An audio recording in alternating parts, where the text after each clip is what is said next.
fortunate during my year, we did not lose a lot of people. I think we probably lost less than 10 people when I was there to various things. Probably the most tragic was the loss of 5 people. And as the company check pilot doing the in-country orientations and checks, I got a young fellow that came in one day, and I won't mention his name, but he didn't satisfactorily complete the in-country demonstration of the ability to fly the aircraft. And so I went back to my senior and said, I can't honestly turn this guy loose and have you put him in the unit to fly because he just, he panics. So Major Mercier, who's my boss, said, well, give him another 5 hours and see if you can loosen him up. So we did, and he still didn't do very well. And I told the major I don't think I can recommend that he fly. And so the major said, well, let me fly him. So he took him out on a Sunday morning, and they had a hard landing, and he bent the aircraft. So I got to fly him another couple of hours, and then the new commander that we had decided that this was all a bunch of hooey, and that if they made it through flight school, he should be able to fly. So he put him out in the unit.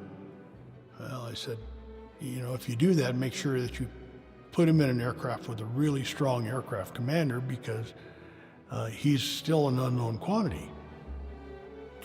About 2 weeks went by, and we had a midair.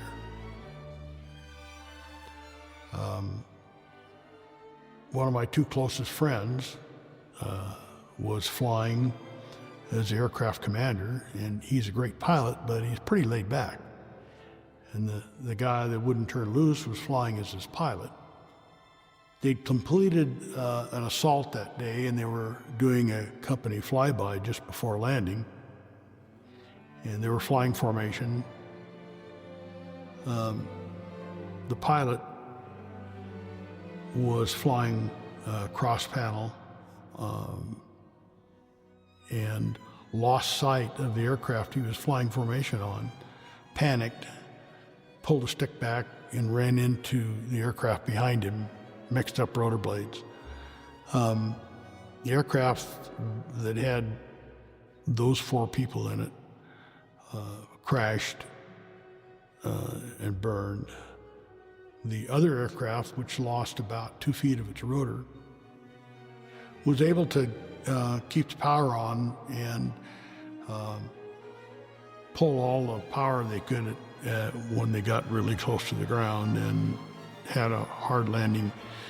They lost one out of that aircraft who tried to run away and got caught by a rotor blade. But we lost 5 people in that accident that could have been totally avoided if somebody in the command would have paid attention to information that was coming to them from people who should have known. So, I mean, it's bad enough to go to a war and fight and lose people in combat, but when you lose them when you should have known better is something that still lives with me today. So one of the other ones we lost was I did a lot of nights flying, and so I didn't fly my own aircraft, but a captain took my aircraft on a combat assault in my place the next day, and after my night flight, and took a round in the face in the LZ. So I look, you can't help but look over your shoulder and say, boy, fate really watches out for you once in a while. Depends upon where you are. Had a lot of interesting things. Flew a lot of night missions with a light fire team or a heavy fire team. We did canal interdiction, where we would take off about 8 o'clock at night, go to the province we were going to work in, pick up the province chief and their advisor, put them in the back, take off after it got good and dark. And we carried a Xeon tank light, which could see out as far as 7 miles if you wanted to burn the power.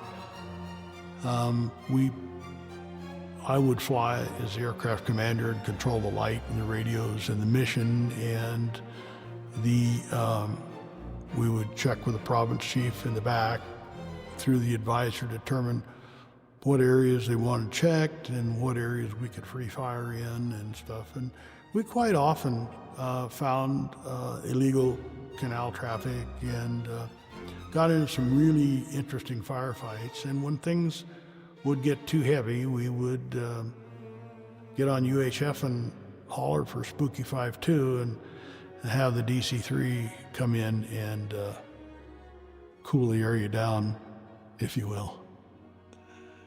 One of my good friends, that the fellow I just talked to you about who died in the midair, was a guy named Gediminas Ediukaitis. He was a Lithuanian, got to be really close to him in Vietnam. Ed and I were flying about. I just made aircraft commander, but I was still flying as a pilot on a big assault that we had at an area called Viton, which was just out of Sac Triangle. Trianguli, it's kind of formed a third point of a triangle between Canto, Sac Triangle, and Viton.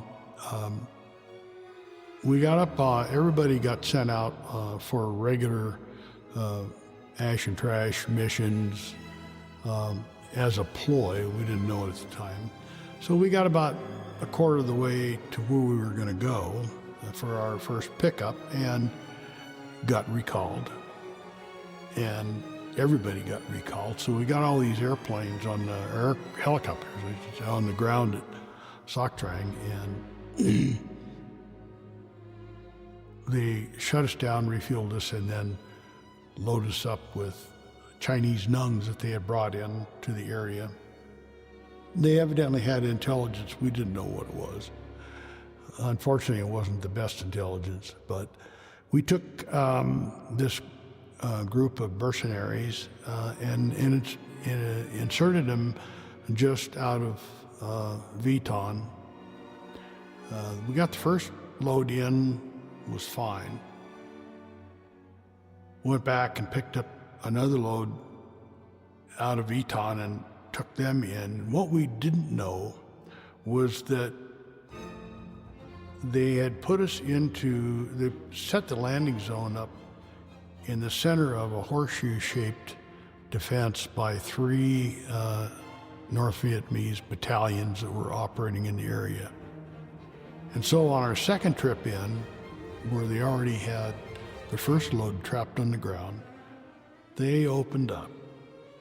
And I have never imagined, or I've never seen anything before or since, where there was that much tracer and lead in the air. It was unbelievable. I mean, flying into it, you knew you could not possibly escape being hit. So we go in and we get them on the ground, and they're out too.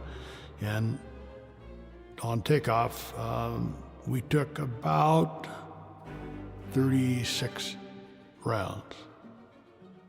They went through the engine, they went through the transmission, they went through everything. Fortunately, the good old Huey kept fly them.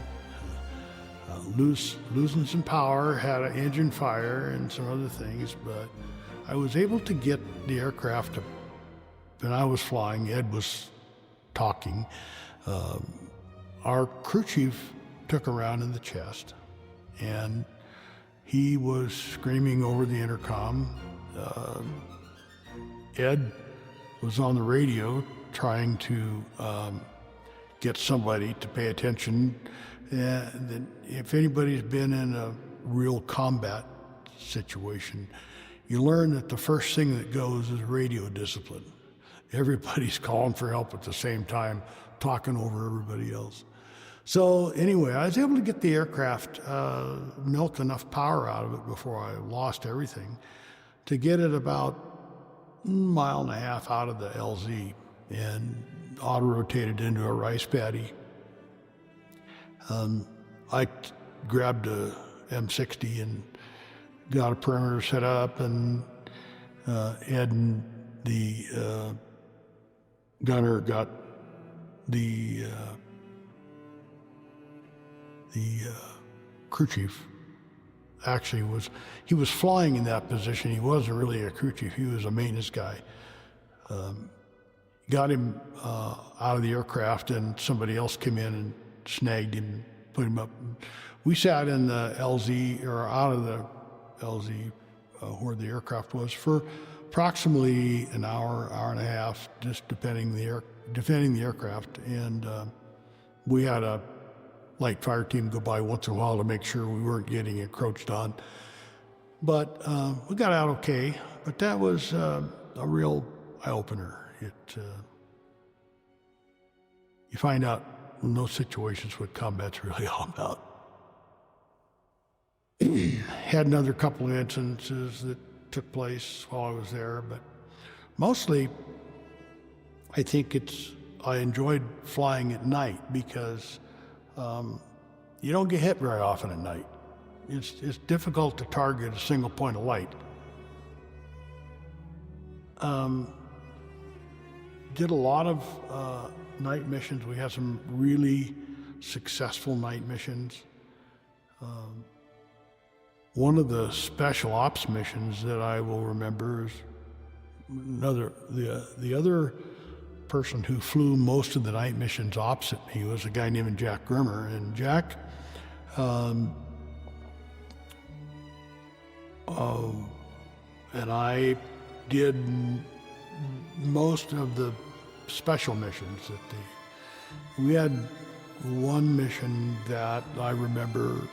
It was a mission with a Navy SEAL team that was going to try to recover some prisoners of war, including American prisoners of war, that were in a mobile prisoner of war camp. The Viet Cong in the Delta didn't have any fixed place to imprison people, but they kept moving them around different places. So we went out and we got briefed and went out and trained to do this, and the object was to come in, have a diversionary attack probably a mile and a half away. And we were supposed to come in totally blacked out and insert this Naval SEAL team where they could take off and recover this team. So we were all ready to go on this particular night, and they scrubbed the mission because the intelligence they got said that the camp moved and so whatever. So we thought it was done. So about 2 weeks later, Jack and I get tagged, and it's probably 5 or 6 at night, and they said the mission's on, get ready. So we took the front doors off the Huey so we could have better visibility at night. We took off, we went to Canto, took off out of Canto. I flew formation on Jack, no external lights. Flew off of his instrument panel lights, And we did pretty good. Jack had got an ADF, couple of ADF fixes, so he knew at night where the seals wanted to be. We went in, and the trick was to, watch the altimeter and get down to where you're with like a couple hundred feet of the ground, and then start looking out the door, because you could, with your peripheral vision, the idea was you could pick up some movement of the elephant grass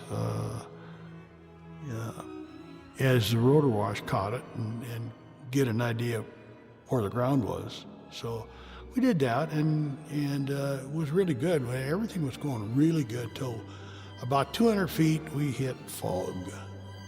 And so I turned about 15 degrees to the right and continued, and fortunately I saw enough motion out of my corner of my eye and was able to cushion the bird on, and we got the seals off, and everything was going good. And then going right in front of me, I thought I could reach out and touch it, was Jack's instrument panel lights. And he had evidently gotten turned 90 degrees, and how we didn't mix rotors with him going across in front, I don't know, but we got out of there, went out, sat, waited for the seals, and got a call to go back in. We ended up taking them out of a firefight. They missed the mobile prisoner war camp, but it was typical of one of the special ops kind of missions that you got. And it's really hard to really plan everything down and anticipate what's going to happen on something like that. I feel real fortunate that we didn't have an accident right there. A couple of the other things we had that were kind of fun. Oh, the big mission I just talked about with where we got shot down. That ended up being a several-day operation to get everybody back out of there. A lot of people wounded. The night of that mission, we were supposed to have a USO show, and the entertainer for that USO show was Martha Ray. And what a lot of people don't know about her is that she is also a surgical nurse. And she showed up at Soc Drang, found out what was going on, put scrubs on and spent all day in surgery, put on her show, and then came back and went back into surgery the next day. I changed my whole attitude toward people like that at that time. I mean, that was really something. Got a chance to fly a couple of celebrities. One of the guys was a guy named Hank Aaron. They sent him around to different camps. I was really pretty embarrassed on that flight.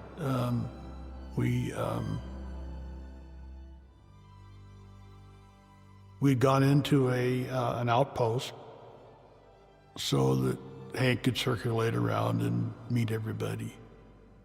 And they started getting a rocket attack. And so everybody is in a tizzy to get Hank out of there. And so the pilot of the new aircraft commander that I was flying with jumped in, and I jumped in, and as a pilot I cranked it up, and I'm in the process of going through the pre-checks. You do a hydraulic check and a governor check, and then you wind it up and go. Well, I'm just put the governor into emergency governor to check that it doesn't compressor stall, and Jack cranks it up to take it off, and we oversped the rotor. And so we get out, and there's oil dripping out of the blade cuffs. And fortunately, the attack didn't turn out to be anything really. And they brought us another aircraft, but my goodness, that was a really embarrassing time to have a miscommunication in the cockpit. So, had a lot of interesting people there, met a lot of great people. Got a chance to see a lot of the town. One of my classmates took his R&R in the Philippines. Not classmates, one of the pilots. He met a gal and decided he's going to get married to her, and so he arranged the Army, and we went back over and asked me to be his best man. So I got a chance to go to the Philippines for a couple days while he got married. That was interesting. So it wasn't all blood and guts. It was a little fun here and there.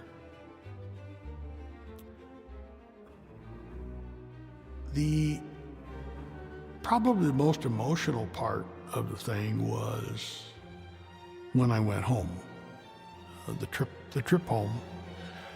Everybody asks about, how did you get received when you went home? And none of that didn't really affect me because when I got to the camp where they put you up for a couple days and got you booked on the airplane to go home, I was just relaxing, and a Red Cross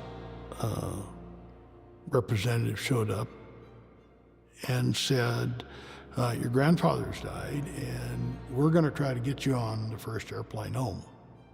So instead of leaving in 3 or 4 days, they told me to be ready to go that night. So I scrabbled, got all my stuff together, and got on the airplane. We went through Japan on the way home, and the trip was, compared to the trip over, was extremely fast. I think we spent 9.5 hours in the air from Japan and landed at Travis Air Force Base. And from there, the Red Cross had a representative who met me and got me to San Francisco International and onto an airplane headed for Portland, is the closest to my home in Yakima. So I get off the airplane in Portland and find out that the Yakima airport's closed to commercial traffic because they're extending the runway. So not knowing what's going on at home with my grandfather, his funeral, and everything, so I booked myself with an air taxi operator who they were still open to civil aircraft. So he was kind enough to fly me right up and got out, caught a cab home. Nobody's home. So I'm standing on the front porch, got my duffel bag and everything, and trying to figure out what I'm going to do. And you get a honk and turn around, and a guy who's a friend of the family, he was a surveyor, I'd worked for him for years in high school, said, leave your bag and get in. So I did, and he took me to the cemetery. And they were just interring just put my grandfather in the ground. And my poor mother turns around from saying goodbye to her dad, and damn near killed me when she tackled me. It was crazy. Probably the single most emotional point in the war for me. So anyway, from there, I got 3 years in Germany as a medevac pilot, and later flew about 20 years commercial as a second job. I can't begin to tell you how much I learned from my tour in Vietnam about people, about myself. It's probably the most important single educational thing in my life.